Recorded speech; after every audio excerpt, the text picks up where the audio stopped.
Hello parents, today I'm diving into a topic that many of you might be facing but don't often talk about.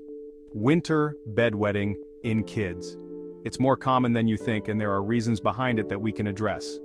First off, let's talk about why bedwetting happens more in winter. Cold weather can naturally make kids need to pee more. When it's chilly, the body tries to conserve heat by increasing urine production. This is a natural response to the cold, as the body works to maintain its core temperature. Plus, wearing extra layers or heavier pajamas might make it harder for kids to wake up and get to the bathroom in time. These layers can make them feel more snug and less likely to wake up when they need to go. Another factor is the reduction in physical activity.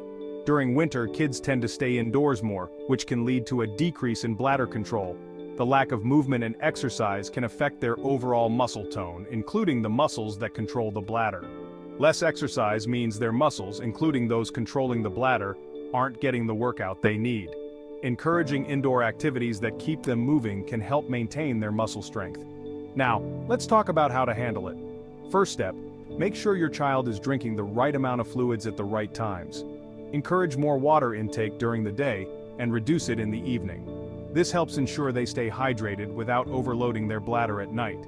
Avoid giving them caffeinated or sugary drinks before bed. These can act as diuretics, increasing urine production and making bedwetting more likely. Establishing a bedtime routine can also help. A consistent routine signals to their body that it's time to wind down and prepare for sleep. Make sure your child uses the bathroom right before going to bed. This simple step can significantly reduce the chances of bedwetting. You might even consider waking them up once during the night to go to the bathroom, especially if they're heavy sleepers. Layering is key.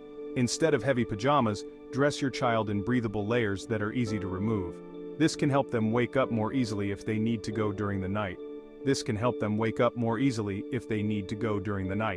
Additionally, make sure their room is comfortably warm to avoid the need for excessive layers.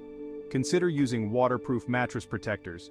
These can save a lot of hassle and make cleanup easier. This can make cleanup easier and less stressful for both you and your child. Remember, accidents happen and it's important to stay patient and supportive. Reassure your child that it's not their fault and that they're not alone. If bedwetting is persistent or if it starts suddenly after being dry for a while, it might be a good idea to consult a pediatrician. They can help rule out any underlying medical issues. Sometimes there can be underlying medical issues that need to be addressed.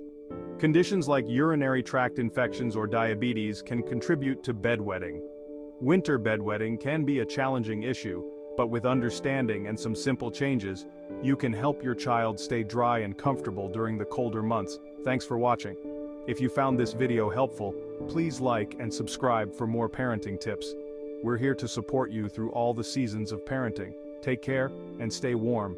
Until next time.